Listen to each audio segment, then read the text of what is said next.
Estamos en el 15º domingo del tiempo durante el año.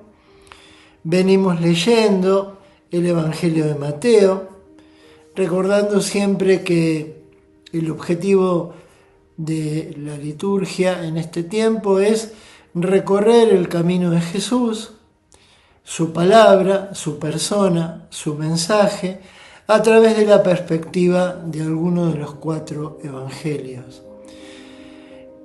Entramos en el capítulo 13 del Evangelio de Mateo, un evangelio que tiene su temática bastante ordenada. Y en este capítulo 13 hay una recopilación de parábolas de Jesús. Las parábolas son una especie de historias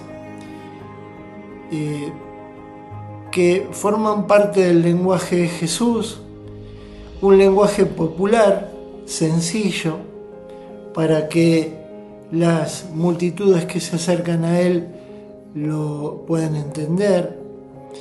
Un lenguaje que se nutre de un montón de imágenes instantáneas de la vida de la Galilea del siglo I. Jesús en sus parábolas menciona la viña, los viñadores, las semillas, la siembra, la cosecha, el trigo, los pájaros, es decir, todo lo que formaba parte de ese entorno rural, campesino, en el cual se desenvolvía la vida de Jesús. Y para hacerse entender, Jesús usaba muchas imágenes sencillas de la vida cotidiana. Creo que esto ya nos dice algo a la Iglesia. Debemos transmitir el mensaje de Jesús con palabras sencillas, simplificar nuestra teología, nuestra catequesis y nuestra liturgia, que a veces están llenas de palabras que nos dicen poco y nada, por lo menos en nuestra cultura, en nuestra vida eclesial y pastoral cotidiana. Las parábolas, decía entonces, son historias. Muchas veces son como una especie de provocación, porque en muchas de ellas Jesús no hace una alusión directa a alguien, a alguna persona o a algún grupo, sino que habla con estas imágenes de algún modo para que el que escucha tenga que tomar una posición. En varias parábolas Jesús no menciona de quién está hablando, pero los que lo escuchan se hacen cargo o se sienten aludidos. Y por otro lado, el objetivo de las parábolas en los evangelios es hablar del reino de Dios. De hecho, en muchas introducciones a pasajes del evangelio antecede esta sentencia: Jesús les habló del reino de Dios en parábolas. O Jesús predicando el reino de Dios les contó esta parábola. Es decir, este género sencillo, provocativo, que busca una toma de posición o una reacción del que escucha, es para hablar del reino de Dios, que una vez más vamos a decir que es el núcleo, el centro de la vida de Jesús. Jesús dedica sus mejores energías a hablar del reino de Dios, de ese mundo que quiere Dios para que el ser humano se realice con felicidad y plenamente. De algún modo, el proyecto de mundo querido por Dios para que la vida del ser humano tenga sentido. Jesús habla del reino de Dios con parábolas, también habla con gestos, con signos. Jesús describe el reino de Dios, pero también lo actúa, porque para Jesús ya está presente ese proyecto de Dios, esa dinámica de mundo, ya se está realizando. No se va a realizar definitivamente aquí, se realizará en el más allá de esta vida, pero ya está presente en la historia. No hay que esperar el más allá para que este mundo de hermanos, este mundo solidario, inclusivo, justo, ya esté construyéndose. Y en este sentido las parábolas muchas veces tienen bastante de enigma, es decir, muchas veces no son fácilmente descifrables y bueno, el que escucha tiene que hacer un esfuerzo de búsqueda, de apertura para entender qué está diciendo Jesús y de qué se trata el reino de Dios. En este caso, en este domingo 15, comienza el capítulo 13 con la así llamada popularmente parábola del sembrador, que conocemos creo que muy popularmente, es una de las más populares, que como les decía se desarrolla en un entorno campesino. El trabajo de la siembra de la tierra era muy frecuente en un entorno rural como el de Galilea. Por lo tanto, todo el mundo sabía cómo se sembraba, qué dificultades podía haber al sembrar, qué pasa con las semillas, que muchas veces eran distribuidas a mano, con una bolsa, previo preparado de la tierra, con el arado, tirado por animales.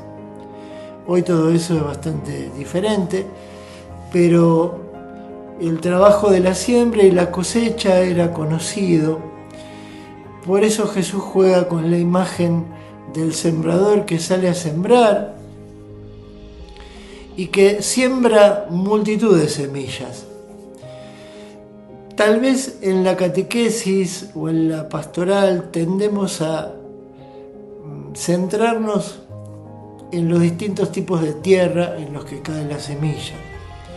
Pero tal vez la parábola quiera hablarnos fundamentalmente del sembrador, que siembra un montón de semillas, por eso caen en lugares distintos, porque la siembra es abundante, para que la cosecha sea abundante. Sin duda, en la explicación posterior que Mateo incluye de la parábola, cuando los discípulos le preguntan o le piden que les explique la parábola, el sembrador es Dios. Y podríamos decir en este contexto que estamos describiendo que la semilla es el reino de Dios, ese proyecto de mundo que Dios quiere para que el ser humano sea feliz. Entendiendo por esto que la felicidad en buena parte está en manos del ser humano y en manos de qué mundo construye. Por eso es que la siembra es abundante para que la cosecha sea abundante. El desafío para el creyente, para el discípulo, es dar fruto, ser una tierra fértil que da fruto. Pero la voluntad del sembrador es sembrar de manera abundante también, para que el fruto y la cosecha sean abundantes. El que siembra poco, cosecha poco. Por eso el sembrador se muestra como alguien dispuesto a que haya mucho fruto. Por eso lo que depende de él, que es la siembra, es variada, abundante, en gran cantidad. Después va a depender de la respuesta del suelo. Por eso la parábola incluye la descripción de que la semilla siempre tiene un potencial de vida, tiene un potencial propio, pero depende bastante de la respuesta de la tierra. Si es tierra pedregosa, o si no es una tierra apta, la semilla, por más que tenga un potencial de vida, esa vida no se desarrolla, no da fruto. Por eso creo que hay que equilibrar en la interpretación de esta parábola, en nuestra pastoral, equilibrar tanto el rol del sembrador como el de los distintos tipos de tierra que recibe la semilla. Tal vez la parábola quiera poner de manifiesto que Dios es un Dios dispuesto a dar con abundancia, no es un Dios amarrete ni mezquino, no es un Dios vengativo, es un Dios que está siempre dispuesto a la generosidad. Y el reino de Dios es una muestra de que lo único que Dios quiere es que el ser humano sea feliz, se realice. Y es por eso que siembra con abundancia el germen de un mundo mejor, de un mundo nuevo, de un mundo centrado en la solidaridad, en la justicia, en el respeto de la vida del otro, en la construcción colectiva de la vida y el mundo. Esa es la semilla llena de promesa y llena de vida que Dios siembra con abundancia, sin retaseos. Va a depender de la respuesta de la tierra, pero tal vez la parábola quiere acentuar que la voluntad de Dios es que demos fruto abundante en esta vida y en el más allá de esta vida. Y que el fruto está centrado o de alguna manera realizado en nuestra capacidad de amar y de construir un mundo y una vida donde nuestra felicidad esté atada a la felicidad de los demás. Que esta parábola y las que siguen nos permitan comprender con profundidad el misterio del reino de Dios que Jesús viene a anunciarnos como buena noticia. Que Dios los bendiga.